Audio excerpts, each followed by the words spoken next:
अपराध ਲਈ ਜੇਲ੍ਹ ਦੇ ਵਿੱਚ ਸਜ਼ਾ ਹੋਵੇ ਜਿਹੜਾ ਅਪਰਾਧ ਉਸਨੇ ਕਦੇ ਵੀ ਨਾ ਕੀਤਾ ਹੋਵੇ। ਉਸਦਾ ਜ਼ਿੰਦਗੀ ਦਾ ਸੁਨਹਿਰੀ ਪਾਠ ਜਿਹੜਾ ਹੈਗਾ ਆ ਉਹ ਸਾਰਾ ਜੇਲ੍ਹ ਵਿੱਚ ਬੀਤੇ।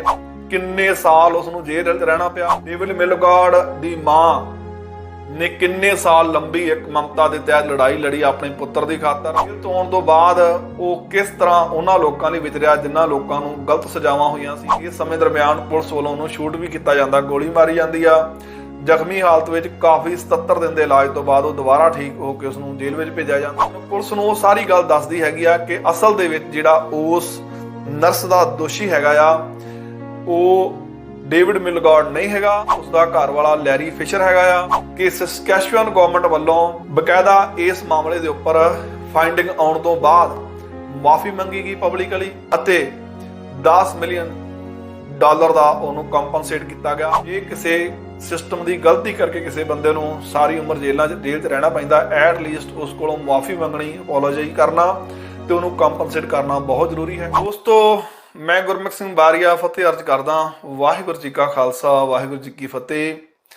ਅੱਜ ਦੀ ਜਿਹੜਾ ਪ੍ਰੋਗਰਾਮ ਦਾ ਫੋਕਸ ਹੈਗਾ ਮੇਨ, ਜੇ ਮੈਂ ਗੱਲ ਕਰਾਂ ਕਿ ਕਿਸ ਤਰ੍ਹਾਂ ਲੱਗੇ ਸਾਨੂੰ ਜੇ ਇੱਕ ਇਨਸਾਨ ਉਸ ਅਪਰਾਧ ਲਈ ਆਪਣੇ 23 ਸਾਲ ਜ਼ਿੰਦਗੀ ਦਾ ਅਹਿਮ ਜਿਹੜਾ ਪਾਰਟ ਹੈਗਾ ਉਹ ਜੇਲ੍ਹ 'ਚ ਬਿਤਾਏ, ਔਰ ਅਸੀਂ ਆਪਣੇ ਤੇ ਇਹ ਗੱਲ ਆ ਕੇ ਸੋਚੀਏ ਤੇ ਬੜਾ ਇੱਕ ਅਹਿਮ ਮਸਲਾ ਬਣ ਜਾਂਦਾ ਹੈਗਾ ਆ ਕਿ ਸਾਨੂੰ ਕਿਸ ਤਰ੍ਹਾਂ ਮਹਿਸੂਸ ਹੋਇਆ ਕਿ 23 ਸਾਲ 16 ਸਾਲ ਦੀ ਉਮਰ ਦੇ ਵਿੱਚ ਕੋਈ ਬੰਦੇ ਨੂੰ ਗਲਤ ਉਸ ਅਪਰਾਧ ਲਈ ਜੇਲ੍ਹ ਦੇ ਵਿੱਚ ਸਜ਼ਾ ਹੋਵੇ ਜਿਹੜਾ ਅਪਰਾਧ ਉਸਨੇ ਕਦੇ ਵੀ ਨਾ ਕੀਤਾ ਹੋਵੇ। ਉਸਦਾ ਜ਼ਿੰਦਗੀ ਦਾ ਸੁਨਹਿਰੀ ਪਾਠ ਜਿਹੜਾ ਹੈਗਾ ਆ ਉਹ ਸਾਰਾ ਜੇਲ੍ਹ ਵਿੱਚ ਬੀਤੇ। ਇਹ ਮੇਰੇ ਜਿਹੜੀ ਐਗਜ਼ੈਂਪਲਰੀ ਕੇਸ ਹੈਗਾ ਤੁਹਾਡੇ ਨਾਲ ਸਾਂਝਾ ਕਰ ਰਿਹਾ ਆ। ਡੇਵਿਡ ਮਿਲਗਾਰਡ ਜਿਹੜਾ ਕੈਨੇਡੀਅਨ ਸਿਟੀਜ਼ਨ ਸੀਗਾ, ਮੈਨੀਟੋਬਾ ਦਾ ਰਹਿਣ ਵਾਲਾ ਸੀਗਾ। ਇਸ ਦੀ ਕਹਾਣੀ ਤੁਹਾਡੇ ਨਾਲ ਮੈਂ ਸਾਂਝੀ ਕਰੂੰਗਾ ਇਸ ਰੋਸ਼ਨੀ ਦੇ ਵਿੱਚ ਕਿ ਕੈਨੇਡਾ ਦੀ ਜੁਡੀਸ਼ਰੀ, ਕੈਨੇਡਾ ਦੀ ਇਨਵੈਸਟੀਗੇਸ਼ਨ ਏਜੰਸੀਆਂ ਅਤੇ ਕੈਨੇਡਾ ਦੀ ਮਨੁੱਖੀ ਹਿਊਮਨ ਰਾਈਟਸ ਦੀ ਜਿਹੜੀ ਗੱਲ ਹੈਗੀ ਆ, ਇੱਕ ਰੈਂਕਿੰਗ ਹੈਗੀ ਆ ਵਰਲਡ ਭਰ ਦੇ ਵਿੱਚ, ਬੜੀ ਮੰਨੀ ਪ੍ਰਮਾਨੀ ਹੈਗੀ ਆ। ਇੱਕ ਪੀਸਫੁਲ ਕੰਟਰੀ ਮੰਨਿਆ ਜਾਂਦਾ ਹੈਗਾ। ਜਿਹੜੇ ਲੀਗਲ ਰਾਈਟਸ ਆ ਜਿਹੜੇ ਸਿਟੀਜ਼ਨ ਦੇ ਕਾਫੀ ਹੈਗੇ ਆ। ਲੇਕਿਨ ਜੇ ਮੈਂ ਗੱਲ ਕਰਾਂ ਕਿ ਇੱਕ ਐਗਜ਼ੈਂਪਲਰੀ ਮੇਰੇ ਕੋਲ ਕੇਸ ਹੈਗਾ ਆ, ਮੈਂ ਇਸ ਕੇਸ ਨੂੰ ਤੁਹਾਡੇ ਨਾਲ ਡਿਸਕਸ ਕਰੂੰਗਾ ਐਜ਼ ਵੈਲ ਐਜ਼ ਇੰਡੀਆ ਦੇ ਨਾਲ ਥੋੜਾ ਕੋਰਿਲੇਟ ਕਰੂੰਗਾ। ਉੱਥੇ ਵੀ ਗਲਤ ਸਜ਼ਾਵਾਂ ਬਹੁਤ ਸਾਰੇ ਸਾਡੇ ਆਪਣੀ ਕਮਿਊਨਿਟੀ ਦੇ, ਸਿੱਖ ਕਮਿਊਨਿਟੀ ਦੇ ਨੌਜਵਾਨਾਂ ਨੂੰ ਹੋਈਆਂ ਹੈਗੀਆਂ ਨੇ। ਪੁਲਿਸ ਵੱਲੋਂ ਉਲਝਾਇਆ ਗਿਆ ਬਹੁਤ ਸਾਰੇ ਕੇਸਾਂ 'ਚ 20-20 ਸਾਲ ਤੱਕ ਕੇਸ ਨਹੀਂ ਚਲਾਏ ਗਏ। ਕੁਛ ਕੋਰਿਲੇਟ ਮੈਂ ਉਧਰ ਕਰਾਂਗਾ, ਲੇਕਿਨ ਫੋਕਸ ਮੇਰਾ ਇੱਥੇ ਰਹੂਗਾ। ਸੋ ਇਹ ਕਹਾਣੀ ਹੈਗੀ ਆ ਡੇਵਿਡ ਮਿਲਗਾਰਡ। ਇਨਵੈਸਟੀਗੇਸ਼ਨ ਏਜੰਸੀਆਂ ਦੀ ਗਲਤ ਰਿਪੋਰਟਿੰਗ, ਗਾਲੀ ਨਾਲ ਕੀਤੀ ਗਈ ਰਿਪੋਰਟਿੰਗ, ਥਾਰੋਲੀ ਨਾ ਜਾਣਾ ਅਤੇ ਉਸ ਤੋਂ ਬਾਅਦ ਜੁਡੀਸ਼ਰੀ ਵੱਲੋਂ ਉਸ ਇਨਵੈਸਟੀਗੇਸ਼ਨ ਰਿਪੋਰਟ ਦੇ ਆਧਾਰ ਦੇ ਉੱਪਰ ਕੇਸ ਚੱਲਣਾ ਤੇ ਇੱਕ ਨੌਜਵਾਨ ਨੂੰ 23 ਉਮਰ ਭਰ ਜਿਹੜੀ ਲਾਈਫ ਸੈਂਟੈਂਸ ਜਿਹੜੀ ਹੋਈ ਸੀ ਉਹਦੇ ਵਿੱਚ ਜਬਰ ਜਨਾਹ ਅਤੇ ਇੱਕ ਔਰਤ ਦਾ ਕਤਲ ਕਰਨ ਦੇ ਦੋਸ਼ ਵਿੱਚ।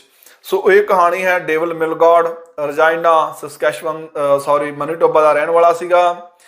ਗੱਲ 1970ਵਿਆਂ ਦੀ ਆ, ਲੇਕਿਨ ਕੋਰਿਲੇਟ ਅੱਜ ਹੁੰਦੀ ਆ ਕਿ 1922 ਤੱਕ, ਕਿਉਂਕਿ ਉਹਦੀ ਡੈਥ ਕੁਝ ਹਫ਼ਤੇ ਪਹਿਲਾਂ ਹੋਈ ਆ। ਸੋ ਡੇਵਿਡ ਮਿਲਗਾਰਡ ਨਾਲ ਕੀ ਬੇਇਨਸਾਫੀ ਹੋਈ। 16 ਸਾਲ ਦੀ ਉਮਰ ਦੇ ਵਿੱਚ ਕਿੰਨੇ ਸਾਲ ਉਸ ਨੂੰ ਜੇਲ੍ਹ ਰਹਿਣਾ ਪਿਆ।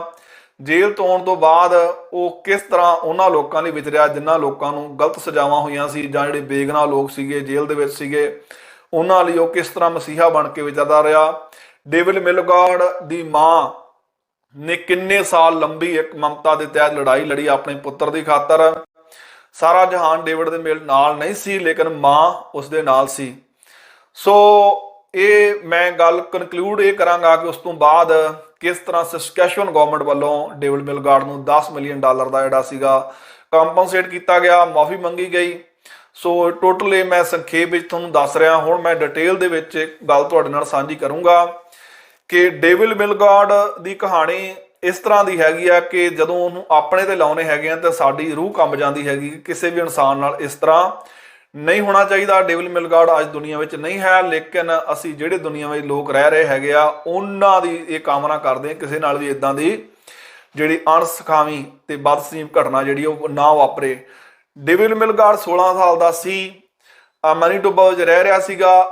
ਅਚਾਨਕ ਜਿਸ ਤਰ੍ਹਾਂ ਕਿ ਨੌਜਵਾਨ ਦੋਸਤ ਪ੍ਰੋਗਰਾਮ ਬਣਾਉਂਦੇ ਆ, 1970 ਦੇ ਵਿੱਚ ਜਨਵਰੀ ਦੇ ਵਿੱਚ ਉਹਨਾਂ ਨੇ ਘੁੰਮਣ ਦਾ ਪ੍ਰੋਗਰਾਮ ਬਣਾਇਆ। 3 ਦੋਸਤ ਸੀਗੇ, ਇੱਕ ਲੜਕੀ ਸੀ, 2 ਲੜਕੇ ਸੀਗੇ।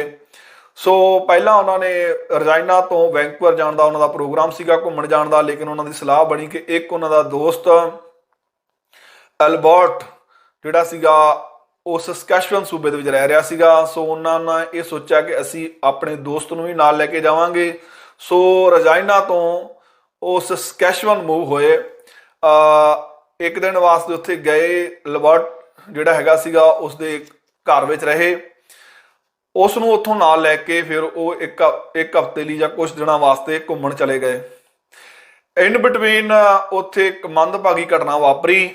ਐਲਬਰਟ ਦੇ ਘਰ ਦੇ ਆਸ-ਪਾਸ ਸਸਕੈਚੁਅਨ ਦੇ ਵਿੱਚ ਇੱਕ ਨਰਸ ਸੀਗੀ, ਉਸਦਾ ਮਰਡਰ ਹੋਇਆ ਤੇ ਰੇਪ ਹੋਇਆ ਤੇ ਮਰਡਰ ਹੋਇਆ। ਜਬਰ ਜਨਾਹ ਤੇ ਮਰਡਰ ਦੀ ਘਟਨਾ ਸੀ, ਬੜੀ ਇੱਕ ਅਹਿਮ ਘਟਨਾ ਮੰਨੀ ਗਈ ਉਸ ਸਮੇਂ। ਸੋ ਉਸ ਕੇਸ ਨੂੰ ਲੈ ਕੇ ਇਨਵੈਸਟੀਗੇਸ਼ਨ ਏਜੰਸੀਆਂ ਜਿਹੜੀ ਸੀ ਲਗਾਤਾਰ ਆਪਣੀ ਜਿਹੜੀ ਸੀ ਇਨਵੈਸਟੀਗੇਸ਼ਨ ਕਰ ਰਹੀਆਂ ਸੀਗੀਆਂ। ਜਦੋਂ ਇਹਨਾਂ ਦਾ ਟ੍ਰਿਪ ਖਤਮ ਹੋਇਆ ਤੇ ਜਿਹੜਾ ਡੇਵਿਡ ਦਾ ਦੋਸਤ ਸੀਗਾ, ਮੇਲੋਗਾਰਡ ਦਾ ਦੋਸਤ ਐਲਬਰਟ, ਜਿਹੜਾ ਕਿ ਸਸਕੈਚੁਅਨ ਦਾ ਰਹਿਣ ਵਾਲਾ ਸੀਗਾ, ਵਾਪਸ ਆਇਆ ਤੇ ਅਚਾਨਕ ਉਹ ਪੁਲਿਸ ਕੋਲ ਜਾਂਦਾ ਹੈਗਾ ਆ। ਪੁਲਿਸ ਨੂੰ ਜਾ ਕੇ ਕਹਿੰਦਾ ਹੈਗਾ ਕਿ ਜਿਹੜੇ ਇਹ ਕਤਲ ਦਾ ਜਿਹੜਾ ਕੇਸ ਹੈਗਾ ਆ, ਜਬਰ ਜਨਾਹ ਦਾ ਜਿਹੜਾ ਕੇਸ ਹੈ ਸਸਕੈਚੁਅਨ ਦੀ ਨਰਸ ਦਾ, ਇਹਦੇ ਵਿੱਚ ਉਸਦਾ ਦੋਸਤ ਜਿਹੜਾ ਸੀਗਾ ਉਹ ਮੈਨੂੰ ਸ਼ਾਮਲ ਲੱਗਦਾ ਹੈਗਾ ਆ, ਕਿਉਂਕਿ ਜਿਸ ਦਿਨ ਉਹਦਾ ਕਤਲ ਹੋਇਆ ਸੀ ਉਸ ਦਿਨ ਉਹਦਾ ਵਿਹਾਰ ਬੜਾ ਅਜੀਬ ਲੱਗ ਰਿਹਾ ਸੀ ਤੇ ਮੈਨੂੰ ਇਹ ਲੱਗ ਰਿਹਾ ਸੀ ਜਿਵੇਂ ਉਹ ਕਿਸੇ ਨਾ ਕਿਸੇ ਰੂਪ ਦੇ ਵਿੱਚ ਇਸ ਘਟਨਾ ਵਿੱਚ ਸ਼ਾਮਲ ਹੋਏ। ਉਸ ਤੋਂ ਬਾਅਦ ਪੁਲਿਸ ਇਨਵੈਸਟੀਗੇਟ ਕਰਨਾ ਸ਼ੁਰੂ ਕਰਦੀ ਹੈਗੀ ਆ। ਸਾਰੀ ਜਿੰਨੀ ਟੀਮ ਹੁੰਦੀ ਆ, ਜਿੰਨੇ ਦੋਸਤ ਹੁੰਦੇ ਆ ਉਸ ਸਮੇਂ ਮੌਜੂਦ ਘਰ ਦੇ ਵਿੱਚ, ਉਹਨਾਂ ਦਾ ਇੰਟਰਵਿਊ ਕੀਤਾ ਜਾਂਦਾ, ਉਹਨਾਂ ਨੂੰ ਇੰਟੈਰੋਗੇਟ ਪੁੱਛਗਿੱਛ ਕੀਤੀ ਜਾਂਦੀ ਆ ਵੱਖਰੇ ਵੱਖਰੇ ਤੌਰ ਦੇ ਉੱਪਰ। ਸੋ ਇਹ ਤਿੰਨ ਦੋਸਤ ਜਿਹੜੇ ਹੁੰਦੇ ਆ, ਚੌਥਾ ਐਲਬਰਟ ਹੁੰਦਾ ਆ। ਸੋ ਇਹਨਾਂ ਚਾਰਾਂ ਦੀ ਜਿਹੜੀ ਆ ਇਨਵੈਸਟੀਗੇਸ਼ਨ ਹੁੰਦੀ ਹੈਗੀ ਆ, ਵੱਖਰੇ ਵੱਖਰੇ ਤੌਰ ਤੇ ਪੁਲਿਸ ਇਨਵੈਸਟੀਗੇਟ ਕਰਦੀ ਆ। ਆਪਣੀ ਇਨਵੈਸਟੀਗੇਸ਼ਨ ਦੇ ਵਿੱਚ ਜਿਹੜੇ ਇਹਦੇ ਦੋਸਤ ਸੀਗੇ ਜੌਨ ਐਂਡ ਨਿਕੋਲਸ, ਇੱਕ ਲੜਕੀ ਸੀ ਨਿਕੋਲਸ, ਦੋਵੇਂ ਪਹਿਲਾਂ ਇਨੀਸ਼ੀਅਲ ਸਟੇਜ ਦੇ ਵਿੱਚ ਇਹ ਦੱਸਦੇ ਹੈਗੇ ਆ ਕਿ ਜਿਹੜਾ ਡੇਵਿਡ ਹੈਗਾ ਆ ਉਹ ਸਾਡੇ ਨਾਲ ਸੀਗਾ ਆਲ ਦਾ ਟਾਈਮ। ਉਹਦੇ ਘਰ ਦੇ ਵਿੱਚ ਐਲਬਰਟ ਜਿਸ ਟਾਈਮ ਤੇ ਉਹ ਘਟਨਾ ਹੋਈ ਸੀ ਉਸ ਟਾਈਮ ਤੇ ਉਹ ਸਾਰਾ ਦਿਨ ਸਾਡੇ ਨਾਲ ਸੀਗਾ, ਸਾਰੀ ਰਾਤ ਸਾਡੇ ਨਾਲ ਸੀਗਾ। ਸੋ ਇਹਦਾ ਮਤਲਬ ਇਹ ਸੀਗਾ ਕਿ ਉਹ ਡੇਵਿਡ ਉਸ ਦੇ ਵਿੱਚ ਉਸ ਘਟਨਾ ਦੇ ਵਿੱਚ ਸ਼ਾਮਲ ਨਹੀਂ ਸੀਗਾ।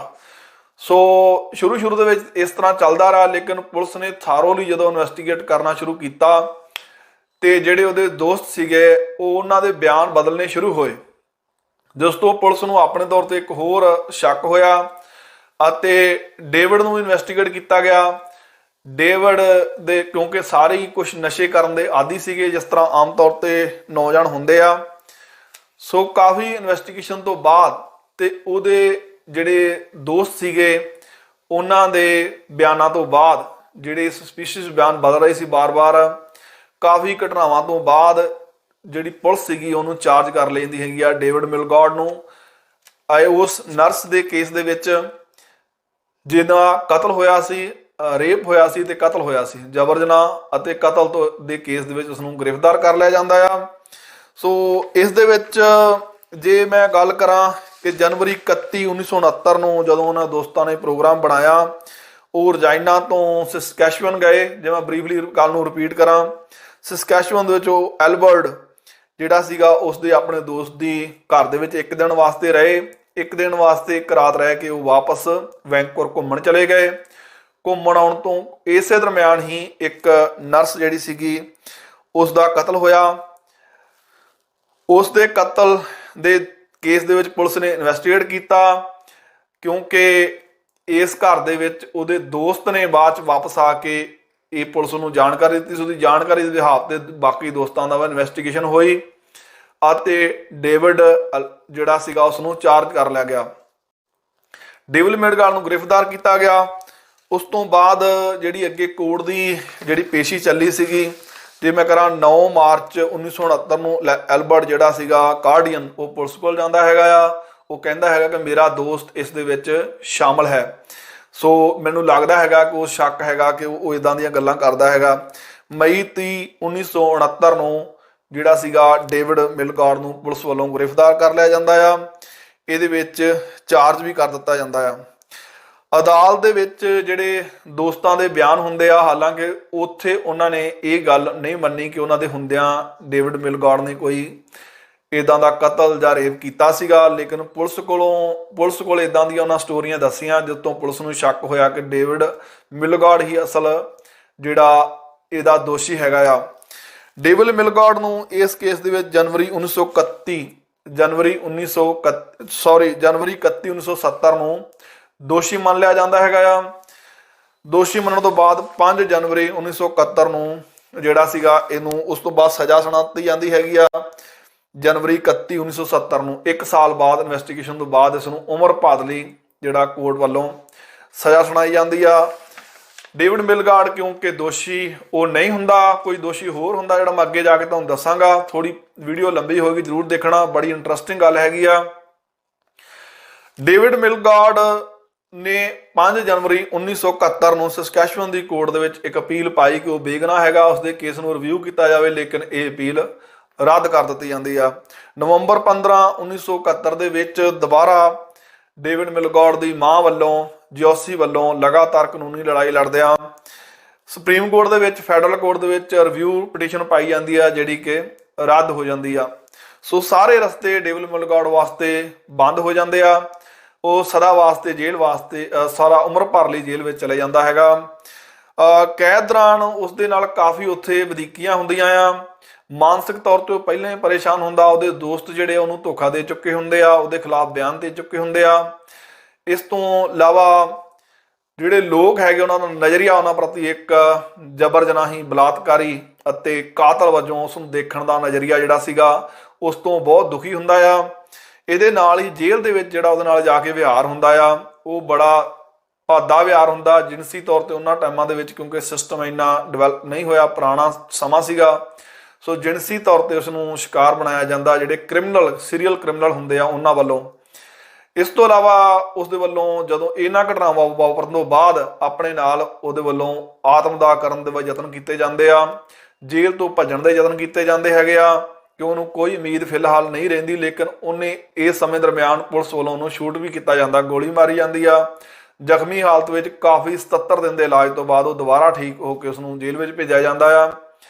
ਇਸ ਸਾਰੇ ਦਰਮਿਆਨ ਡੇਵਿਡ ਮਿਲਗੌਡ ਇੱਕ ਗੱਲ ਨਹੀਂ ਮੰਨਦਾ ਕਿ ਉਹ ਦੋਸ਼ੀ ਹੈਗਾ। ਕਦੇ ਵੀ ਉਸਨੇ ਅਦਾਲਤ ਵਿੱਚ ਜਾਂ ਪੁਲਿਸ ਦੀ ਇਨਵੈਸਟੀਗੇਸ਼ਨ ਏਜੰਸੀ ਦੇ ਸਾਹਮਣੇ ਇਹ ਨਹੀਂ ਮੰਨਿਆ ਕਿ ਉਹ ਦੋਸ਼ੀ ਹੈਗਾ ਆ। ਸੋ ਸਮਾਂ ਬੀਤਦਾ ਗਿਆ, ਸਾਰੇ ਲੋਕ ਆਪਣੇ ਵਿੱਚ ਬਿਜੀ ਹੋ ਗਏ, ਲੇਕਿਨ ਇੱਕ ਉਸਦੀ ਮਾਂ ਸੀ ਜੋਸੀ, ਜਿਹੜੀ ਲਗਾਤਾਰ ਡੇਵਿਡ ਮਿਲਗੌਡ ਦੇ ਲਈ ਜਿਹੜਾ ਸੀਗਾ ਸੰਘਰਸ਼ ਕਰਦੇ ਰਹੇ। ਉਸ ਦੀ ਮਾਂ ਵੱਲੋਂ ਦਸੰਬਰ 1931 ਇਸ ਸਮੇਂ ਦਰਮਿਆਨ ਇੱਕ ਜਿਹੜਾ ਇੰਟਰਸਟਿੰਗ ਟਰਨ ਪੁਆਇੰਟ ਮੈਂ ਤੁਹਾਡੇ ਨਾਲ ਸਾਂਝਾ ਕਰਨਾ ਚਾਹੂੰਗਾ। ਜਿਹੜਾ ਅਸਲ ਦੋਸ਼ੀ ਹੁੰਦਾ ਆ ਇਸ ਕੇਸ ਦੇ ਵਿੱਚ, ਉਹਦਾ ਨਾਂ ਹੁੰਦਾ ਲੈਰੀ ਫਿਸ਼ਰ, ਜਿਹੜਾ ਅਲਬਰਟ ਕਾਰਡੀਅਨ ਇਹਨਾਂ ਦਾ ਦੋਸਤ ਸੀਗਾ। ਡੇਵਿਡ ਹੋਣਾ ਦਾ ਇੱਥੇ ਸਸਕੈਚੁਅਨ ਦੇ ਵਿੱਚ ਇਹਦੇ ਘਰ ਵਿੱਚ ਉਹ ਇੱਕ ਦਿਨ ਲਈ ਜਾ ਕੇ ਠਹਿਰੇ ਸੀ, ਉਸਨੂੰ ਲੈਣ ਗਏ ਸੀਗੇ। ਉਸ ਦੀ ਬੇਸਮੈਂਟ ਦੇ ਵਿੱਚ ਇੱਕ ਸੀਰੀਅਲ ਕਿਲਰ ਸੀਗਾ ਲੈਰੀ ਫਿਸ਼ਰ, ਜਿਹੜਾ ਕਿ ਰਹਿ ਰਿਹਾ ਸੀਗਾ। ਸੋ ਲੈਰੀ ਫਿਸ਼ਰ ਦੀ ਜੇ ਮੈਂ ਗੱਲ ਕਰਾਂ, ਉਸ ਸਮੇਂ ਦੌਰਾਨ ਪੁਲਿਸ ਨੂੰ ਇਹਦੇ ਬਾਰੇ ਕੁਝ ਪਤਾ ਨਹੀਂ ਹੁੰਦਾ। ਉਹ ਮੰਨ ਚੁੱਕੀ ਹੁੰਦੀ ਆ ਕਿ ਜਿਹੜਾ ਡੇਵਿਡ ਮਿਲਗੌਡ ਆ ਉਹੀ ਦੋਸ਼ੀ ਹੈਗਾ ਆ। ਇਸ ਸਮੇਂ ਦਰਮਿਆਨ 1980 ਦੇ ਵਿੱਚ ਜਿਹੜਾ ਲੈਰੀ ਫਿਸ਼ਰ ਸੀਰੀਅਲ ਕਿਲਰ ਹੁੰਦਾ ਆ, ਉਹਨੂੰ ਪੁਲਿਸ ਵੱਲੋਂ ਅਤੇ ਸੈਕਸੁਅਲ ਅਸਾਲਟ ਦੇ ਉੱਪਰ ਕਾਫੀ ਕੇਸ ਹੁੰਦੇ, ਪੁਲਿਸ ਵੱਲੋਂ ਉਸ ਨੂੰ ਗ੍ਰਿਫਤਾਰ ਕੀਤਾ ਜਾਂਦਾ ਅਲਬਰਟਾ ਦੇ ਵਿੱਚ। ਸੋ ਉਸ ਨੂੰ ਵੱਖ-ਵੱਖ 4 ਜਿਹੜੇ ਉਹਦੇ ਵੱਲੋਂ ਆਪਣੇ ਦੋਸ਼ ਮੰਨ ਲਏ ਜਾਂਦੇ ਆ, ਸੀਰੀਅਸ ਚਾਰਜ ਹੁੰਦੇ ਆ। 10 ਸਾਲ ਦੀ ਉਹਨੂੰ ਸਜ਼ਾ ਹੁੰਦੀ ਉਹਨਾਂ ਸਮਾਂ ਦਰਮਿਆਨ। 10 ਸਾਲ ਦੀ ਸਜ਼ਾ ਭੁਗਤਣ ਤੋਂ ਬਾਅਦ 6 ਜੂਨ 1981 ਨੂੰ ਦੁਬਾਰਾ ਜਿਹੜਾ ਇਹ ਦੋਸ਼ੀ ਹੈਗਾ ਲੈਰੀ ਫਿਸ਼ਰ, ਉਹ ਇੱਕ ਹੋਰ ਜਬਰ ਜਨਾਹ ਅਤੇ ਕਤਲ ਦੇ ਦੋਸ਼ ਵਿੱਚ ਗ੍ਰਿਫਤਾਰ ਹੁੰਦਾ। ਡਿਫਰੈਂਟ ਜਿਹੜਾ ਕੇਸ ਹੁੰਦਾ ਆ। ਇਸ ਨੂੰ ਦੁਬਾਰਾ ਜੇਲ੍ਹ ਦੇ ਵਿੱਚ ਚਲਾ ਜਾਂਦਾ ਆ। ਇਸ ਸਮੇਂ ਦਰਮਿਆਨ ਜਿਹੜਾ ਡੇਵਿਡ ਮਿਲਗੌਡ ਹੁੰਦਾ ਉਹ ਜੇਲ੍ਹ 'ਚ ਆਪਣੀ ਸਜ਼ਾ ਭੁਗਤ ਰਿਹਾ ਹੁੰਦਾ ਆ। ਮਾਨਸਿਕ ਤੌਰ ਤੇ ਕਾਫੀ ਦਬਾਅ ਵਿੱਚ ਚੱਲ ਰਿਹਾ ਆ। ਉਸਦੀ ਮਾਂ ਜਿਹੜੀ ਹੈਗੀ ਆ ਉਸ ਦੇ ਲਈ ਲਗਾਤਾਰ ਸੰਘਰਸ਼ ਕਰ ਰਹੀ ਹੁੰਦੀ ਆ। ਅਗਸਤ 28 1980 ਨੂੰ ਇੱਕ ਜਿਹੜਾ ਟਰਨ ਪੁਆਇੰਟ ਇਸ ਕੇਸ ਵਿੱਚ ਆਉਂਦਾ ਹੈਗਾ ਆ ਕਿ ਅਗਸਤ 28 1980 ਨੂੰ ਲਗਭਗ 11 ਸਾਲ ਬਾਅਦ ਜਦੋਂ ਉਹ ਸਜ਼ਾ ਭੁਗਤ ਚੁੱਕਾ ਹੁੰਦਾ ਆ, ਆਪਣੀ ਕਾਫੀ ਹੱਦ ਤੱਕ 11 ਸਾਲ ਡੇਵਿਡ ਮਿਲਗੌਡ ਜੇਲ੍ਹ ਦੀਆਂ ਸਲਾਖਾਂ ਪਿੱਛੇ ਹੁੰਦਾ ਆ। 28 ਅਗਸਤ 1980 ਨੂੰ ਜਿਹੜਾ ਸੀਰੀਅਲ ਕਿਲਰ ਫਿਸ਼ਰ ਹੁੰਦਾ ਹੈ, ਲੈਰੀ ਫਿਸ਼ਰ, ਇਸ ਦੀ ਪਤਨੀ ਲਿੰਡਾ ਪੁਲਿਸ ਕੋਲ ਅਚਾਨਕ ਆਉਂਦੀ ਆ। ਅਰਲੀ ਮਾਰਨਿੰਗ ਡਰੰਕਡ ਹੁੰਦੀ ਆ, ਲੇਕਿਨ ਪੁਲਿਸ ਨੂੰ ਉਹ ਸਾਰੀ ਗੱਲ ਦੱਸਦੀ ਹੈਗੀ ਆ ਕਿ ਅਸਲ ਦੇ ਵਿੱਚ ਜਿਹੜਾ ਉਸ ਨਰਸ ਦਾ ਦੋਸ਼ੀ ਹੈਗਾ ਆ ਉਹ ਡੇਵਿਡ ਮਿਲਗਾਰਡ ਨਹੀਂ ਹੈਗਾ, ਉਸਦਾ ਘਰ ਵਾਲਾ ਲੈਰੀ ਫਿਸ਼ਰ ਹੈਗਾ ਆ। ਕਿਉਂਕਿ ਜਿਸ ਦਿਨ ਇਹ ਕਤਲ ਘਟਨਾ ਵਾਪਰੀ ਸੀਗੀ, ਜਿਹੜਾ ਲੈਰੀ ਫਿਸ਼ਰ ਸੀਗਾ ਉਹ ਬੜਾ ਅਜੀਬ ਘਰ ਦੇ ਵਿੱਚ ਵਿਹਾਰ ਕਰ ਰਿਹਾ ਸੀਗਾ। ਇੱਕ ਟੀਵੀ ਦੇ ਉੱਪਰ ਉਹਦੇ ਬਾਰੇ ਪੁਰਾਣੀ ਕੋਈ ਨਿਊਜ਼ ਚੱਲ ਰਹੀ ਸੀ, ਉਹਦੇ ਵਿੱਚ ਉਹਦੇ ਦਰਮਿਆਨ ਦੋਵਾਂ ਪਤਨੀ ਵਿੱਚ ਬਹਿਸ ਵੀ ਹੁੰਦੀ ਆ ਕਿ ਉਹ ਇਦਾਂ ਦੇ ਮਾੜੇ ਕੰਮ ਛੱਡ ਦੇਣਾ ਕਿਉਂ ਨਹੀਂ ਹੈਗਾ। ਅਚਾਨਕ ਉਸਦੀ ਪਤਨੀ ਰਸੋਈ ਦੇ ਵਿੱਚ ਕੰਮ ਕਰਦੀ ਆ ਤਾਂ ਉਸਨੂੰ ਕੋਈ ਵੱਡਾ ਚਾਕੂ ਘਰ ਦੇ ਵਿੱਚ ਜਿਹੜਾ ਸਬਜ਼ੀਆਂ ਕੱਟਣ ਲਈ ਰੱਖਣਾ ਹੁੰਦਾ ਵਾ ਉਹ ਵੀ ਨਹੀਂ ਮਿਲਦਾ। ਅਤੇ ਲੈਰੀ ਫਿਸ਼ਰ ਜਿਹੜਾ ਹੁੰਦਾ ਆ, ਜਦੋਂ ਉਹ ਇਹਨੂੰ ਬਾਰੇ ਪੁੱਛਦੀ ਹੈਗੀ ਕਿਤੇ ਜਿਹੜੀ ਨੇੜੇ ਘਟਨਾ ਵਾਪਰੀ ਆ ਉਹਨੇ ਅੰਜਾਮ ਤਾਂ ਨਹੀਂ ਦਿੱਤਾ ਤੇ ਉਹ ਘਬਰਾ ਜਾਂਦਾ ਹੈਗਾ ਕਾਫੀ ਹੱਦ ਤੱਕ। ਉਸ ਤੋਂ ਬਾਅਦ ਇਹ ਜਦੋਂ ਸਾਰੀ ਸਟੋਰੀ ਉਹਦੀ ਪਤਨੀ ਦੱਸਦੀ ਹੈਗੀ ਆ ਕਿ ਮੈਨੂੰ ਪੱਕਾ ਯਕੀਨ ਹੈਗਾ ਆ ਕਿ ਉਹਦਾ ਪਤੀ ਹੀ ਇਸ ਘਟਨਾ ਦਾ ਦੋਸ਼ੀ ਹੈਗਾ, ਕਿਉਂਕਿ ਮੇਰਾ ਉਸੇ ਦਿਨ ਹੀ ਜਿਹੜਾ ਵੱਡਾ ਇੱਕ ਚਾਕੂ ਗਾਇਬ ਹੋਇਆ ਸੀਗਾ ਅਤੇ ਘਰ ਦੇ ਵਿੱਚ ਲੈਰੀ ਫਿਸ਼ਰ ਜਿਹੜਾ ਸੀਗਾ ਉਹਦਾ ਬੜਾ ਅਜੀਬ ਵਿਹਾਰ ਸੀਗਾ ਉਸ ਘਟਨਾ ਪ੍ਰਤੀ ਤੇ ਘਬਰਾਇਆ ਹੋਇਆ ਸੀਗਾ ਉਹ। ਲੇਕਿਨ ਇਹਦੇ ਵਿੱਚ ਪੁਲਿਸ ਦੀ ਜੇ ਮੈਂ ਗੱਲ ਕਰਾਂ ਤੇ ਪੁਲਿਸ ਉਸ ਗੱਲ ਵੱਲ ਜ਼ਿਆਦਾ ਧਿਆਨ ਨਹੀਂ ਦਿੰਦੀ ਕਿਉਂਕਿ ਡਰੰਕ ਹੁੰਦੀ ਆ ਜਾਂ ਕੁਝ ਵੀ ਲਾ ਲਓ, ਲੇਕਿਨ ਉਹਨੂੰ ਧਿਆਨ ਦੇਣਾ ਚਾਹੀਦਾ ਸੀ ਕਿ ਉਹ ਸੱਚ ਬੋਲਦੀ ਹੋ ਸਕਦੀ ਆ। ਸੋ ਪੁਲਿਸ ਨੇ ਉਹਨੂੰ ਇਨਵੈਸਟੀਗੇਟ ਚੰਗੀ ਤਰ੍ਹਾਂ ਨਹੀਂ ਕੀਤਾ। ਕੇਸ ਇਸੇ ਤਰ੍ਹਾਂ ਹੀ ਫਿਰ ਰੋਲ ਓਵਰ ਹੋਇਆ। ਦਸੰਬਰ 28 1988 ਨੂੰ ਡੇਵਿਡ ਮਿਲਗਾਰਡ ਜਿਹੜਾ ਉਹਦੀ ਮਾਂ ਵੱਲੋਂ ਲਗਾਤਾਰ ਯਤਨਾਂ ਸਦਕਾ ਦਸੰਬਰ 28 1988 ਨੂੰ ਡੇਵਿਡ ਵੱਲੋਂ ਜਿਹੜੇ ਜਸਟਿਸ ਮੰਤਰੀ ਹੁੰਦੇ ਉਦੋਂ ਦੇ ਉਹਨਾਂ ਕੋਲੋਂ ਰਿਵਿਊ ਪਟੀਸ਼ਨ ਪਾਈ ਜਾਂਦੀ ਆ ਕੇਸ ਨੂੰ ਰਿਵਿਊ ਕਰਨ ਵਾਸਤੇ, ਲੇਕਿਨ ਉਹ ਰੱਦ ਹੋ ਜਾਂਦੀ ਆ ਕਿਉਂਕਿ ਕਾਫੀ ਸਟਰੋਂਗ ਕੇਸ ਜਿਹੜਾ ਉਹਦੇ ਖਿਲਾਫ ਬਣ ਚੁੱਕਾ ਹੁੰਦਾ ਆ। ਸਮੇਂ ਦੇ ਹਾਲਾਤਾਂ ਦੇ ਹਿਸਾਬ ਨਾਲ ਅਗਸਤ 14 1991 ਨੂੰ ਉਸ ਵੱਲੋਂ ਦੁਬਾਰਾ ਪਟੀਸ਼ਨ ਇਹ ਪਾਈ ਜਾਂਦੀ ਆ। ਉਦੋਂ ਤੱਕ ਇਹ ਪਤਾ ਮੀਡੀਆ ਵਿੱਚ ਆ ਚੁੱਕਾ ਹੁੰਦਾ ਹੈ ਕਿ ਲੈਰੀ ਫਿਸ਼ਰ ਸੀਗਾ ਜਿਹੜਾ ਕਿ ਸੀਰੀਅਲ ਕਿਲਰ ਸੀਗਾ। ਜਦੋਂ ਇਹ ਕਤਲ ਹੋਇਆ ਸੀਗਾ ਉਹ ਅਲਬਰਟ ਦੀ ਬੇਸਮੈਂਟ 'ਚ ਰਹਿ ਰਿਹਾ ਸੀਗਾ। ਉਸ ਦੀ ਪਤਨੀ ਦੇ ਬਿਆਨ ਬਕਾਇਦਾ ਮੀਡੀਆ ਵਿੱਚ ਆ ਚੁੱਕੇ ਹੁੰਦੇ ਆ ਕਿ ਮੇਰਾ ਪਤੀ ਇਹਦਾ ਕਾਤਲ ਹੋ ਸਕਦਾ ਆ, ਡੇਵਿਡ ਮਿਲਗਾਰਡ ਨਹੀਂ।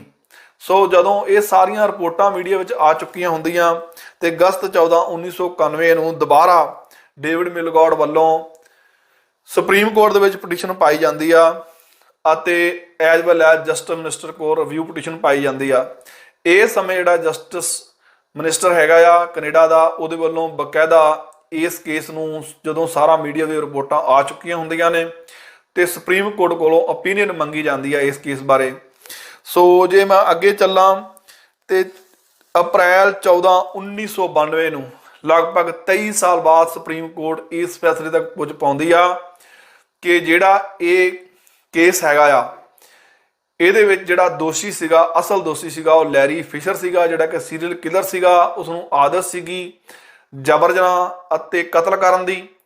ਇਸੇ ਕੇਸ ਨੂੰ ਅੰਜਾਮ ਵੀ ਉਸੇ ਦੋਸ਼ੀ ਵੱਲੋਂ ਦਿੱਤਾ ਗਿਆ ਸੀਗਾ ਜਿਹੜਾ ਕਿ ਉਸ ਸਮੇਂ ਜਦੋਂ ਇਹ ਸਾਰੇ ਨੌਜਵਾਨ ਉੱਪਰ ਘਰ ਦੇ ਵਿੱਚ ਰਹਿ ਰਹੇ ਸੀ, ਉਸੇ ਟਾਈਮ ਤੇ ਜਦੋਂ ਇਹਨਾਂ ਰਾਤ ਬਿਤਾਈ ਸੀ ਉਹ ਥੱਲੇ ਬੇਸਮੈਂਟ ਵਿੱਚ ਰਹਿ ਰਿਹਾ ਸੀਗਾ, ਉਸ ਦੇ ਵੱਲੋਂ ਇਹ ਅੰਜਾਮ ਦਿੱਤਾ ਗਿਆ ਸੀਗਾ।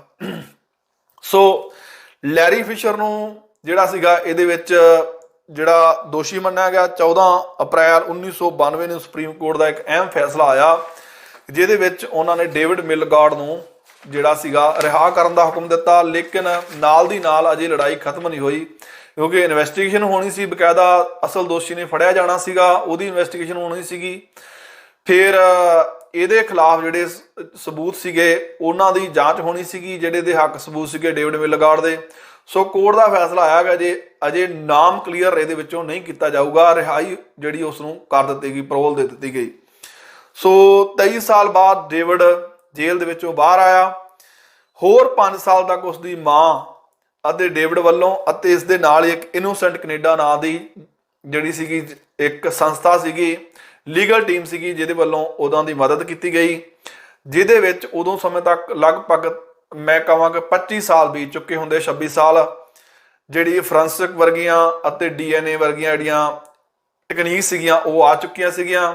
ਕਿਉਂਕਿ ਪੁਲਿਸ ਨੇ ਉਸ ਸਮੇਂ ਜਿਹੜਾ ਕਤਲ ਹੋਇਆ ਸੀਗਾ ਜਿਹੜੀ ਨਰਸ ਸੀਗੀ ਉਹਦੇ ਤੋਂ ਸਾਰੇ ਜਿਹੜੇ ਸਬੂਤ ਉਸ ਸਮੇਂ ਕਲੈਕਟ ਕੀਤੇ ਸੀਗੇ, ਬਕਾਇਦਾ ਵਿਸਰਾ ਵੀਰੇ 'ਚ ਸਾਰੇ ਲਏ ਗਏ ਸੀਗੇ। ਉਹਨਾਂ ਦਾ DNA ਟੈਸਟ ਤੇ ਜਿਹੜਾ ਸੀਗਾ ਡੇਵਿਡ ਮਿਲਗਾਰਡ ਉਸ ਦਾ ਵੀ DNA ਟੈਸਟ ਤੇ ਲੈਰੀ ਫਿਸ਼ਰ, ਇਹਨਾਂ ਸਾਰਿਆਂ ਦਾ DNA ਟੈਸਟ ਕੀਤਾ ਗਿਆ, ਜਿਹਦੇ ਵਿੱਚ ਇਹ ਪਾਇਆ ਗਿਆ ਕਿ ਜਿਹੜਾ DNA ਮੈਚ ਕਰਦਾ ਹੈਗਾ ਉਹ ਲੈਰੀ ਫਿਸ਼ਰ ਦਾ ਮੈਚ ਕਰਦਾ, ਡੇਵਿਡ ਮਿਲਗੌਡ ਦਾ ਨਹੀਂ। ਸੋ ਇਸ ਦਾ ਸਾਫ਼ ਕਲੀਅਰ ਸੀਗਾ ਕਿ ਜਿਹੜਾ ਪਤਨੀ ਦਾ ਬਿਆਨ ਸੀਗਾ ਪਲੱਸ ਉਸਦੀ ਬੇਸਮੈਂਟ 'ਚ ਉਸ ਸਮੇਂ ਮੌਜੂਦ ਹੋਣਾ, ਲੈਰੀ ਫਿਸ਼ਰ ਦਾ ਸੀਰੀਅਲ ਕਿਲਰ ਹੋਣਾ ਅਤੇ ਹੋਰ ਘਟਨਾਵਾਂ ਨੂੰ ਜਿਹੜਾ ਇਦਾਂ ਦੀਆਂ ਘਟਨਾਵਾਂ ਨੂੰ ਅੰਜਾਮ ਦੇਣਾ, ਇਹ ਸਾਰੀਆਂ ਘਟਨਾਵਾਂ ਕੜੀ ਦਰ ਕੜੀ ਇਹ ਸਪਸ਼ਟ ਕਰ ਚੁੱਕੀਆਂ ਸਨ ਕਿ ਅਸਲ ਦੇ ਵਿੱਚ ਜਿਹੜਾ ਦੋਸ਼ੀ ਹੈਗਾ ਲੈਰੀ ਫਿਸ਼ਰ ਹੈਗਾ ਆ, ਡੇਵਿਡ ਮਿਲਗੌਡ ਨਹੀਂ। ਲੇਕਿਨ ਉਸ ਸਮੇਂ ਦਰਮਿਆਨ 'ਚ ਡੇਵਿਡ ਮਿਲਗੌਡ ਨੂੰ ਅਸਲ ਦੇ ਵਿੱਚ ਆਜ਼ਾਦੀ ਮਿਲੀ। ਸੋ ਜੇ ਮੈਂ ਗੱਲ ਕਰਾਂ ਆਜ਼ਾਦੀ ਕੀ ਚੀਜ਼ ਹੁੰਦੀ ਆ, ਉਸ ਤੋਂ ਬਾਅਦ ਸਸਕੈਚੁਅਨ ਗਵਰਨਮੈਂਟ ਤੇ ਭਾਰੀ ਦਬਾਅ ਪਿਆ ਮੀਡੀਆ ਦੇ ਵਿੱਚ, ਜਦੋਂ ਰਿਪੋਰਟਾਂ ਆਈਆਂ ਕਿ ਇੱਕ ਬੇਗਨਾਹ ਜਿਹੜਾ ਸੀਗਾ ਸਸਕੈਚੁਅਨ ਜਿਹੜੀ ਪੁਲਿਸ ਸੀਗੀ ਉਸ ਦੇ ਵੱਲੋਂ ਇਨਵੈਸਟੀਗੇਟ ਕਰਕੇ ਬੇਗਨਾਹ ਨੂੰ ਜਿਹੜੀ ਪ੍ਰੋਪਰ ਇਨਵੈਸਟੀਗੇਟ ਨਹੀਂ ਕੀਤਾ ਗਿਆ, ਬੇਗਨਾਹ ਨੂੰ 23 ਸਾਲ ਸਲਾਖਾਂ ਦੇ ਪਿੱਛੇ ਰਹਿਣਾ ਪਿਆ, 16 ਸਾਲ ਤੋਂ 23 ਸਾਲ ਤੱਕ, 39 ਸਾਲ ਦੀ ਉਮਰ ਤੱਕ। ਸੋ ਭਾਰੀ ਦਬਾਅ ਤੋਂ ਬਾਅਦ ਸਸਕੈਚੁਅਨ ਗਵਰਨਮੈਂਟ ਵੱਲੋਂ ਇੱਕ ਪਬਲਿਕ ਇਨਕੁਆਇਰੀ ਕਮਿਸ਼ਨ ਬਿਠਾਇਆ ਗਿਆ, ਜਿਹਦੀਆਂ ਫਾਈਂਡਿੰਗਸ ਜਿਹੜੀਆਂ ਉਹ ਬਾਅਦ ਵਿੱਚ ਆਈਆਂ ਕਿ ਅਸਲ ਦੇ ਵਿੱਚ ਇਹਦੇ ਪਿੱਛੇ ਕੀ ਕਾਰਨ ਸੀਗੇ, ਕਿ ਕਿਉਂ ਡੇਵਿਡ ਮਿਲਗੌਡ ਨੂੰ ਗਲਤ ਤੌਰ ਤੇ ਸਜ਼ਾ ਹੋਈ, ਜਿਹਦੇ ਵਿੱਚ ਦੋਸਤਾਂ ਵੱਲੋਂ ਆਪਣੇ ਬਿਆਨ ਬਦਲਣਾ, ਅਸਲ ਦੇ ਵਿੱਚ ਦੋਸਤਾਂ ਵੱਲੋਂ ਬਾਅਦ 'ਚ ਮੁਆਫੀ ਮੰਗੀ ਗਈ ਕਿ ਅਸੀਂ ਆਪਣੇ ਬਿਆਨ ਤਾਂ ਬਾਰ-ਬਾਰ ਬਦਲੇ ਗਏ ਜਾਂ ਅਸੀਂ ਜੋ ਪੁਲਿਸ ਚਾਹੁੰਦੀ ਸੀ ਉਹ ਤਾਂ ਕਹਿ ਦਿੱਤਾ ਗਿਆ ਕਿ ਉਹ ਆਪਣਾ ਖਹਿੜਾ ਪੁਲਿਸ ਕੋਲੋਂ ਛਡਾਉਣਾ ਚਾਹੁੰਦੇ ਸੀ, ਬਾਰ-ਬਾਰ ਉਹਨਾਂ ਨੂੰ ਇਨਵੈਸਟੀਗੇਟ ਕੀਤਾ ਜਾ ਰਿਹਾ ਸੀ, ਉਹ ਨਸ਼ੇ ਦੇ ਆਦੀ ਹੈਗੇ ਸੀਗੇ, ਉਹ ਨਸ਼ਾ ਨਹੀਂ ਕਰ ਪਾ ਰਹੇ ਸੀਗੇ। ਸੋ ਉਹਨਾਂ ਨੇ ਆਪਣੇ ਦੋਸਤ ਦੀ ਟੇਕ ਕੇਅਰ ਨਹੀਂ ਕੀਤੀ ਤੇ ਉਹਨਾਂ ਨੇ ਵੀ ਇਹ ਗੱਲ ਕਹਿ ਦਿੱਤੀ ਕਿ ਹਾਂ ਜਿਹੜਾ ਡੇਵਿਡ ਮਿਲਗੌਡ ਹੈਗਾ ਆ ਉਹ ਦੋਸ਼ੀ ਹੋ ਸਕਦਾ ਹੈਗਾ ਆ। ਹਾਲਾਂਕਿ ਉਹਨਾਂ ਨੇ ਇਹ ਬਿਆਨ ਨਹੀਂ ਸੀ ਦਿੱਤਾ ਕਿ ਉਹਨਾਂ ਦੇਖਿਆ ਹੈਗਾ ਉਸ ਨੂੰ ਕ੍ਰਾਈਮ ਕਰਦਿਆਂ, ਲੇਕਿਨ ਦੋਸਤਾਂ ਦਾ ਬਿਆਨ ਅਹਿਮ ਮੰਨਿਆ ਗਿਆ। ਅਲਬਰਟ ਜਿਹਦਾ ਘਰ ਸੀਗਾ, ਜਿਹਦੇ ਘਰ ਜਾ ਕੇ ਠਹਿਰੇ ਸੀਗੇ, ਜਿਹਨੇ ਪੁਲਿਸ ਨੂੰ ਜਾ ਕੇ ਇਹ ਕਿਹਾ ਸੀਗਾ ਕਿ ਮੇਰਾ ਦੋਸਤ ਇਸ ਕੇਸ ਦੇ ਵਿੱਚ ਸ਼ਾਮਲ ਹੋ ਸਕਦਾ ਹੈਗਾ। ਅਲਬਰਟ ਬਾਰੇ ਬਾਅਦ 'ਚ ਇਹ ਗੱਲ ਸਾਹਮਣੇ ਆਈ ਕਿ ਅਲਬਰਟ ਪੁਲਿਸ ਦੇ ਮੁਖੀਆ ਵਜੋਂ ਖੁਫੀਆ ਮੁਖਬਰ ਵਜੋਂ ਕੰਮ ਕਰਦਾ ਸੀਗਾ। ਕੋਈ ਵੀ ਅਹਿਮ ਜਾਣਕਾਰੀ ਦੇਣ ਵਾਸਤੇ ਅਲਬਰਟ ਨੂੰ ਪੁਲਿਸ $2000 ਉਹਨਾਂ ਸਮਿਆਂ ਵਿੱਚ ਦਿੰਦੀ ਸੀਗੀ, ਕਿਉਂਕਿ ਵੱਡੀ ਪੱਧਰ ਤੇ ਕ੍ਰਾਈਮ ਉਸ ਸਮੇਂ ਹੁੰਦੇ ਸੀਗੇ। ਸੋ $2000 ਲੈਣ ਦੇ ਲਾਲਚ ਵਿੱਚ ਉਸਨੇ ਗਲਤ ਬਿਆਨਬਾਜ਼ੀ ਜਿਹੜੀ ਸੀਗੀ ਉਸ ਦੇ ਖਿਲਾਫ ਜਾ ਕੇ ਕੀਤੀ, ਡੇਵਿਡ ਮਿਲਗੌਡ ਦੇ ਖਿਲਾਫ। ਜਿਹੜਾ ਉਸ ਦਾ ਬਿਆਨ, ਉਸ ਦੇ ਦੋਸਤਾਂ ਦਾ ਬਿਆਨ ਪਲੱਸ ਸਾਰਿਆਂ ਦਾ ਨਸ਼ਿਆਂ ਦਾ ਆਦੀ ਹੋਣਾ, ਉਸ ਪ੍ਰਾਪਰਟੀ 'ਚ ਉਸ ਸਮੇਂ ਹੋਣਾ ਤਾਂ ਉਹਦੇ ਨੇੜੇ ਇਹ ਘਟਨਾ ਵਾਪਰਨੀ। ਸੋ ਇਹ ਗੱਲਾਂ ਨੇ ਜਿਹੜਾ ਡੇਵਿਡ ਸੀਗਾ ਉਸ ਨੂੰ ਗਲਤ ਸਜ਼ਾ ਦਵਾਈ। ਉਸ ਤੋਂ ਬਾਅਦ ਉਸ ਦਾ ਲਗਾਤਾਰ ਜੇਲ੍ਹ ਵਿੱਚ ਰਹਿਣ ਦਾ ਕਾਰਨ ਪੁਲਿਸ ਵੱਲੋਂ ਜਿਹੜਾ ਲੈਰੀ ਫਿਸ਼ਰ ਸੀਗਾ ਉਸਦੀ ਪਤਨੀ ਲਿੰਡਾ ਦੇ ਬਿਆਨ ਨੂੰ ਸੀਰੀਅਸ ਨਾ ਲੈਣਾ ਅਤੇ ਉਸ ਨੂੰ ਸ਼ਰਾਬੀ ਮੰਨ ਕੇ ਜਾਂ ਘਰੇਲੂ ਝਗੜਾ ਮੰਨ ਕੇ ਉਸ ਦੇ ਬਿਆਨ ਨੂੰ ਇਨਵੈਸਟੀਗੇਟ ਕਰਕੇ ਅੱਗੇ ਨਾ ਵਧਣਾ। ਜਿਹੜਾ ਕਮਿਸ਼ਨ ਸੀਗਾ ਉਹਦੇ ਵੱਲੋਂ ਬਕਾਇਦਾ ਜਿਹੜੇ ਆਨਰੇਬਲ ਮੈਕਮਿਲਨ, ਇਸਦੇ ਡੇਵਿਡ ਮੈਕਮਿਲਨ ਜਿਹੜੇ ਸੀਗੇ ਕਮਿਸ਼ਨ ਦੇ ਚੇਅਰਮੈਨ ਸੀਗੇ, ਉਹਦੇ ਵੱਲੋਂ ਫਾਈਂਡਿੰਗਸ ਦੇ ਵਿੱਚ ਦੱਸਿਆ ਗਿਆ ਕਿ ਪੁਲਿਸ ਨੇ ਇਹਦੇ ਵਿੱਚ ਕਾਫੀ RCMP ਨੇ ਘਟੀਆ ਤੇ ਲੋ ਪੱਧਰ ਦਾ ਕੰਮ ਕੀਤਾ, ਬਿਹੇਵ ਕੀਤਾ ਕਿ ਲਿੰਡਾ ਦਾ ਜਿਹੜਾ ਬਿਆਨ ਉਹਨੂੰ ਸੀਰੀਅਸਲੀ ਕਿਉਂ ਨਹੀਂ ਲਿਆ ਗਿਆ, ਉਸਦੀ ਪਤਨੀ ਦੇ ਬਿਆਨ ਨੂੰ। ਸੋ ਇਸ ਘਟਨਾ ਦੇ ਵਿੱਚ ਜੇ ਮੈਂ ਗੱਲ ਕਰਾਂ ਕਿ ਇੱਕ ਇਨਸਾਨ ਕੈਨੇਡਾ ਵਰਗੇ ਮੁਲਕ ਦੇ ਵਿੱਚ ਇਹ ਜਿਹੀਆਂ ਕਾਫੀ ਹੋਰ ਵੀ ਘਟਨਾਵਾਂ ਮੇਰੇ ਵਿੱਚ ਧਿਆਨ 'ਚ ਨਹੀਂ, ਲੇਕਿਨ ਮੈਂ ਰਲਗੜ ਨਹੀਂ ਸੀ ਕਰਨਾ ਚਾਹੁੰਦਾ। ਕਿਸੇ ਦਿਨ ਅਲੱਗ ਪ੍ਰੋਗਰਾਮ ਦੇ ਵਿੱਚ ਤੁਹਾਨੂੰ ਦੱਸੂਗਾ ਕਿ ਕਿੰਨੇ ਹੁਣ ਤੱਕ ਕੈਨੇਡਾ ਦੇ ਵਿੱਚ ਉਹ ਲੋਕ ਹੈਗੇ ਜਿਨ੍ਹਾਂ ਨੂੰ ਗਲਤ ਸਜ਼ਾ ਹੋਈ। ਹਾਲਾਂਕਿ ਇਹ ਤੈਅ ਕਰਨਾ ਔਖਾ ਹੈਗਾ ਕਿ ਉਹਨਾਂ ਨੂੰ ਜਾਣ ਬੁੱਝ ਕੇ ਕੇਸਾਂ 'ਚ ਫਸਾਇਆ ਗਿਆ। ਜੇ ਮੈਂ ਕੋਰਲੇਟ ਇੰਡੀਆ ਦੇ ਨਾਲ ਗੱਲ ਕਰਾਂ, ਬਹੁਤ ਸਾਰੇ ਲੋਕ ਉਹ ਹੈ ਨੇ ਜਿਨ੍ਹਾਂ ਨੂੰ ਪੁਲਿਸ ਏਜੰਸੀਆਂ ਵੱਲੋਂ ਕੋਈ ਬਿਨਾਂ ਆਧਾਰ ਤੋਂ ਇੱਕ ਕੋਲੋਂ ਜਿਹੜੇ ਐਵੀਡੈਂਸ ਪੈਦਾ ਕਰਕੇ ਉਹਨਾਂ ਨੂੰ ਜੇਲ੍ਹ ਦੇ ਵਿੱਚ ਲਗਾਤਾਰ ਭੇਜਿਆ ਗਿਆ, ਲੇਕਿਨ ਕੋਈ ਚਲਾਨ ਵੀ ਨਹੀਂ ਪੇਸ਼ ਕੀਤਾ ਗਿਆ। ਹੁਣ ਮੈਂ ਫਿਲਹਾਲ ਇੱਧਰ ਹੀ ਫੋਕਸ ਰੱਖਾਂ ਕੈਨੇਡਾ ਦੇ ਇਸ ਮਸਲੇ ਵੱਲ। ਜਦੋਂ ਡੇਵਿਡ ਮਿਲਗੌਡ ਰਿਹਾ ਹੋਇਆ ਤੇ ਜਿਹੜੀਆਂ ਮੈਂ ਰਿਪੋਰਟਾਂ ਪੜ੍ਹੀਆਂ ਹੈਗੀਆਂ, ਉਹ ਇੰਨਾ ਖੁਸ਼ ਹੋਇਆ ਆਜ਼ਾਦ ਹੋਣ ਤੇ ਕਿ ਨੰਗੇ ਪੈਰੀਂ ਬਿਨਾਂ ਸ਼ਰਟ ਪਾਇਆ ਵਰਦੇ ਮੀਂਹ ਦੇ ਵਿੱਚ ਉਹ ਸੜਕ ਤੇ ਤੁਰਦਾ ਰਿਹਾ। ਇੱਕ ਅਖਬਾਰ, ਪ੍ਰੋਮੀਨੈਂਟ ਅਖਬਾਰ ਟੋਰਾਂਟੋ ਸਟਾਰ ਦੇ ਆਫਿਸ ਦੇ ਵਿੱਚ ਪਹੁੰਚਿਆ ਆਪਣੀ ਰਿਹਾਈ ਤੋਂ ਬਾਅਦ, ਤੇ ਉਸਦੇ ਮੀਂਹ ਦੇ ਵਿੱਚ ਜਿਹੜੇ ਕੱਪੜੇ ਸੀਗੇ, ਜਿਹੜਾ ਸ਼ਰਟ ਸੀਗੀ ਉਹਨੇ ਲਾਈ ਹੋਈ ਸੀਗੀ, ਸਾਰਾ ਉਹਦਾ ਸਰੀਰ ਭਿੱਜਾ ਹੋਇਆ ਸੀਗਾ। ਜਿਹੜੀ ਟੀਮ ਸੀਗੀ ਉੱਥੋਂ ਦੀ ਮੀਡੀਆ ਟੀਮ, ਉਹਦੇ ਵੱਲੋਂ ਪੁੱਛਿਆ ਗਿਆ ਕਿ ਇਸ ਤਰ੍ਹਾਂ ਕਿਉਂ। ਉਹਨੇ ਕਿਹਾ ਕਿ ਮੈਂ ਅਹਿਸਾਸ ਕਰਨਾ ਚਾਹੁੰਦਾ ਆਜ਼ਾਦੀ ਕੀ ਚੀਜ਼ ਹੁੰਦੀ ਆ। ਮੇਰੇ ਪਿੰਡੇ ਤੇ ਪਿਛਲੇ 23 ਸਾਲ ਤੋਂ ਕੋਈ ਮੀਂਹ ਦੀ ਕਣੀ ਤੱਕ ਨਹੀਂ ਪਈ। ਮੈਂ ਇਸ ਧਰਤੀ ਦੇ ਉੱਪਰ ਨੰਗੇ ਪੈਰੀਂ ਕਦੀ ਚੱਲ ਕੇ ਨਹੀਂ ਦੇਖਿਆ। ਮੈਂ ਆਪਣੇ ਪੈਰਾਂ ਨੂੰ ਅਹਿਸਾਸ ਕਰਾਉਣਾ ਚਾਹੁੰਦਾ ਕਿ ਮੈਂ ਹੁਣ ਫ੍ਰੀ ਹੋ ਕੇ ਚੱਲ ਸਕਦਾ। ਇਹ ਇੱਕ ਆਜ਼ਾਦੀ ਦਾ ਮੁੱਲ ਹੈਗਾ। ਜੇਲ੍ਹ ਦੇ ਵਿੱਚੋਂ ਕੋਈ ਬੰਦਾ ਜਦੋਂ ਰਿਹਾ ਹੁੰਦਾ ਆ, ਕਿਉਂਕਿ ਸਾਡੇ ਆਪਣੇ ਕਮਿਊਨਿਟੀ ਭਾਈਚਾਰੇ ਦੇ, ਸਿੱਖ ਭਾਈਚਾਰੇ ਦੇ ਬਹੁਤ ਸਾਰੇ ਕੈਦੀ, ਇਹ ਤੇ 23 ਸਾਲ ਜੇਲ੍ਹ 'ਚ ਰਿਹਾ, ਸਾਡੇ 31 ਜਾਂ 32 ਸਾਲਾਂ ਤੋਂ ਜੇਲ੍ਹ ਦੇ ਵਿੱਚ ਨੇ, ਅਤੇ ਉਹਨਾਂ ਨੂੰ ਕੋਈ ਕੰਪਨਸੇਟ ਨਹੀਂ ਕੀਤਾ ਗਿਆ। ਜਿਵੇਂ ਕਿ ਮੈਂ ਹੁਣ ਤੁਹਾਨੂੰ ਦੱਸ ਰਿਹਾ ਕਿ ਸਸਕੈਚੁਅਨ ਗਵਰਨਮੈਂਟ ਵੱਲੋਂ ਬਕਾਇਦਾ ਇਸ ਮਾਮਲੇ ਦੇ ਉੱਪਰ ਫਾਈਂਡਿੰਗ ਆਉਣ ਤੋਂ ਬਾਅਦ, ਸੁਪਰੀਮ ਕੋਰਟ ਦਾ ਫੈਸਲਾ ਆਉਣ ਤੋਂ ਬਾਅਦ ਮਾਫੀ ਮੰਗੀ ਗਈ ਪਬਲਿਕਲੀ ਡੇਵਿਡ ਮਿਲਗੌਡ ਕੋਲੋਂ, ਅਤੇ $10 ਮਿਲੀਅਨ ਦਾ ਉਹਨੂੰ ਕੰਪਨਸੇਟ ਕੀਤਾ ਗਿਆ। ਹਾਲਾਂਕਿ $10 ਮਿਲੀਅਨ ਦਾ ਕੰਪਨਸੇਟ ਉਸਦੇ ਜਿਹੜੇ ਜ਼ਿੰਦਗੀ ਦੇ ਉਹ ਖੂਬਸੂਰਤ ਪਲ ਸੀਗੇ ਉਹ ਵਾਪਸ ਨਹੀਂ ਲੈ ਕੇ ਆ ਸਕਦਾ ਸੀਗਾ, ਲੇਕਿਨ ਫਿਰ ਵੀ ਉਹਦੇ ਪਰਿਵਾਰ ਲਈ, ਉਹਦੇ ਘਰ ਨੂੰ ਰਹਿਣ ਵਾਸਤੇ, ਉਹਦੀ ਮਾਂ ਵਾਸਤੇ, ਉਹਦੀ ਰੀਹੈਬਿਲਿਟੇਸ਼ਨ ਵਾਸਤੇ ਉਸਨੂੰ $10 ਮਿਲੀਅਨ ਦਾ ਜਿਹੜਾ ਸੀਗਾ ਕੰਪਨਸੇਟ ਕੀਤਾ ਗਿਆ। ਜੇ ਮੈਂ ਡੇਵਿਡ ਮਿਲਗੌਡ ਦੀ ਜੇਲ੍ਹ ਤੋਂ ਬਾਅਦ ਦੀ ਜ਼ਿੰਦਗੀ ਦੀ ਗੱਲ ਕਰਾਂ ਤੇ ਜੇਲ੍ਹ ਦੀ ਜ਼ਿੰਦਗੀ ਤੋਂ ਬਾਅਦ ਬੜੀ ਉਸਨੇ ਅਹਿਮ ਜਿਹੜੀ ਸੀਗੀ ਆਪਣੀ ਜ਼ਿੰਦਗੀ ਬੜੇ ਅਹਿਮ ਤਰੀਕੇ ਦੇ ਨਾਲ ਨਿਭਾਈ, ਕਿ ਉਸਨੇ ਸਿਰਫ ਬਾਅਦ 'ਚ ਆਪਣੀ ਪਰਸਨਲ ਜ਼ਿੰਦਗੀ ਨਹੀਂ ਸ਼ੁਰੂ ਕੀਤੀ, ਆਪਣੀ ਜ਼ਿੰਦਗੀ ਨੂੰ ਸਮਰਪਿਤ ਕੀਤਾ ਉਹਨਾਂ ਲੋਕਾਂ ਵਾਸਤੇ ਜਿਹੜੇ ਲੋਕ ਕੈਨੇਡਾ ਦੀ ਜੁਡੀਸ਼ਰੀ ਜਾਂ ਇਨਵੈਸਟੀਗੇਸ਼ਨ ਏਜੰਸੀਆਂ ਦੀ ਗਲਤ ਰਿਪੋਰਟਿੰਗ ਦੇ ਬਿਹਾਵ ਦੇ ਉੱਪਰ ਗਲਤ ਸਜ਼ਾ ਭੁਗਤ ਰਹੇ ਸੀਗੇ। ਉਸ ਕ੍ਰਾਈਮ ਦੀ ਜਿਹੜਾ ਕ੍ਰਾਈਮ ਉਹਨਾਂ ਨਹੀਂ ਕੀਤਾ ਸੀਗਾ। ਸੋ ਡੇਵਿਡ ਮਿਲਗੌਡ ਨੇ ਆਪਣੇ ਵਕੀਲ ਦੇ ਨਾਲ ਮਿਲ ਕੇ ਲਗਾਤਾਰ ਇਸ ਕੇਸ ਦੀ ਲੜਾਈ ਲੜੀ, ਜਿਹੜੇ ਫੈਮਲੀਆਂ, ਜਿਹੜੇ ਲੋਕ ਜਿਹੜੇ ਸੀਗੇ ਇਹਦੇ ਪੀੜਤ ਸੀਗੇ। ਸੋ ਇਹਦੇ ਲਈ ਬਕਾਇਦਾ ਉਸਨੇ ਜਿਹੜੇ ਹੁਣ ਦੇ ਸਮੇਂ ਦੇ ਵਿੱਚ, ਮੈਂ ਰੀਸੈਂਟਲੀ ਉਹਦੀਆਂ ਕੁਝ ਯਤਨਾਂ ਦੀ ਗੱਲ ਕਰਾਂ ਤੇ ਲਗਾਤਾਰ ਉਹਦੇ ਵੱਲੋਂ ਕੈਨੇਡਾ ਗਵਰਨਮੈਂਟ ਨੂੰ ਇੱਕ ਜੁਡੀਸ਼ਰੀ ਜਿਹੜਾ ਕਮਿਸ਼ਨ ਬਿਠਾਉਣ ਦੀ ਗੱਲ ਕੀਤੀ ਗਈ, ਤਾਂ ਜੋ ਸਾਰੇ ਕੇਸ ਜਿਨ੍ਹਾਂ ਵੱਲੋਂ ਇਹ ਕਲੇਮ ਕੀਤਾ ਜਾ ਰਿਹਾ ਕਿ ਉਹ ਦੋਸ਼ੀ ਨਹੀਂ ਹੈਗੇ, ਉਹਨਾਂ ਦੇ ਕੇਸ ਨੂੰ ਰਿਵਿਊ ਕੀਤਾ ਜਾਵੇ ਅਤੇ ਆਉਣ ਵਾਲੇ ਸਮੇਂ ਦੇ ਵਿੱਚ ਉਹਨਾਂ ਦੀ ਰਿਹਾਈ ਹੋ ਸਕੇ। ਸੋ ਡੇਵਿਡ ਮਿਲਗੌਡ ਇੱਕ ਸੰਸਥਾ ਦੇ ਰੂਪ ਵਿੱਚ ਵਿਚਰਿਆ। ਆਪਣੇ ਬਾਅਦ ਵਾਲੀ ਜ਼ਿੰਦਗੀ ਦੇ ਵਿੱਚ ਅਧਖੜ ਉਮਰ ਤੋਂ ਬਾਅਦ, 40 ਸਾਲ ਦੀ ਉਮਰ ਤੋਂ ਬਾਅਦ ਇੱਕ ਸੰਸਥਾ ਦੇ ਰੂਪ ਵਿੱਚ ਵਿਚਰਿਆ। ਉਸਨੇ ਇਹ ਅਹਿਸਾਸ ਕਰਾਇਆ ਕਿ ਜਿਹੜੀ ਜੇਲ੍ਹ ਦੀਆਂ ਸਲਾਖਾਂ ਦੇ ਪਿੱਛੇ ਕਿਸ ਤਰ੍ਹਾਂ ਉਹਨੂੰ ਰਹਿਣਾ ਪਿਆ ਤੇ ਕੋਈ ਹੋਰ ਇਨਸਾਨ ਨਾ ਰਵੇ। ਉਹਨਾਂ ਦੇ ਲਈ ਲੰਬੀ ਲੜਾਈ ਲੜੀ।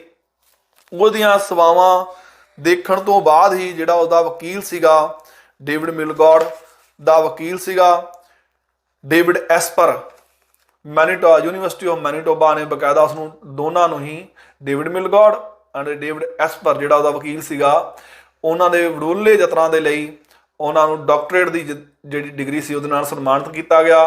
ਅਲੱਗ-ਅਲੱਗ ਸੈਮੀਨਾਰ, ਕਨਵੈਨਸ਼ਨਾਂ ਅਤੇ ਹੋਰ ਵੀ ਪ੍ਰੈਸ ਕਾਨਫਰੰਸਾਂ ਜਾਂ ਜਿੱਥੇ ਵੀ ਕਿਤੇ ਡਿਬੇਟ ਸੀਗੇ, ਡੇਵਿਡ ਮਿਲਗੌਡ ਉੱਥੇ ਗਿਆ ਅਤੇ ਡੇਵਿਡ ਮਿਲਗੌਡ ਨੇ ਆਪਣੀ ਗੱਲ ਆਪਣੀ ਐਗਜ਼ੈਂਪਲਰੀ ਤੌਰ ਤੇ ਰੱਖੀ। ਬਹੁਤ ਸਾਰੀਆਂ ਜਿਹੜੀਆਂ ਉਹਨੇ ਗੱਲਾਂ ਸਾਂਝੀਆਂ ਕੀਤੀਆਂ ਕਿ ਕਿਸ ਤਰ੍ਹਾਂ ਉਹਨਾਂ ਲੋਕਾਂ ਨੂੰ ਇਨਸਾਫ ਮਿਲ ਸਕਦਾ ਜਿਹੜੇ ਉਸ ਕ੍ਰਾਈਮ ਲਈ ਜੇਲ੍ਹ ਵਿੱਚ ਭੇਜੇ ਗਏ, ਜਿਹੜਾ ਕ੍ਰਾਈਮ ਉਹਨਾਂ ਕਦੇ ਵੀ ਨਹੀਂ ਸੀ ਕੀਤਾ। ਸੋ ਕੈਨੇਡਾ ਦੀ ਜੁਡੀਸ਼ਰੀ ਦੀ ਮੈਂ ਗੱਲ ਕਰਾਂ ਤੇ ਇੱਕ ਬੜਾ ਵੱਡਾ ਬੈਕਡਰਾ ਸੀਗਾ। ਇੱਦਾਂ ਦੇ ਕੇਸ ਜਿਹੜੇ ਹੋਰ ਵੀ ਹੈਗੇ ਆ, ਲੇਕਿਨ ਉਸੇ ਜੁਡੀਸ਼ਰੀ ਨੇ ਜਾਂ ਉਸੇ ਸਿਸਟਮ ਨੇ ਉਹਨੂੰ $10 ਮਿਲੀਅਨ ਦੇ ਨਾਲ ਕੰਪਨਸੇਟ ਵੀ ਕੀਤਾ ਅਤੇ ਮੁਆਫੀ ਵੀ ਮੰਗੀ ਗਈ। ਹਾਲਾਂਕਿ ਜੇ ਮੈਂ ਭਾਰਤ ਦੇ ਨਾਲ ਹੁਣ ਕੋਰਿਲੇਟ ਗੱਲ ਕਰਾਂ, ਭਾਰਤ ਇੱਕ ਆਪਣੇ ਆਪ ਦੇ ਲੋਕਤੰਤਰ ਦੇਸ਼ ਆ, ਬਹੁਤ ਸਾਰੀਆਂ ਭਾਰਤ ਵਿੱਚ ਚੰਗੀਆਂ ਗੱਲਾਂ ਹੈਗੀਆਂ ਨੇ।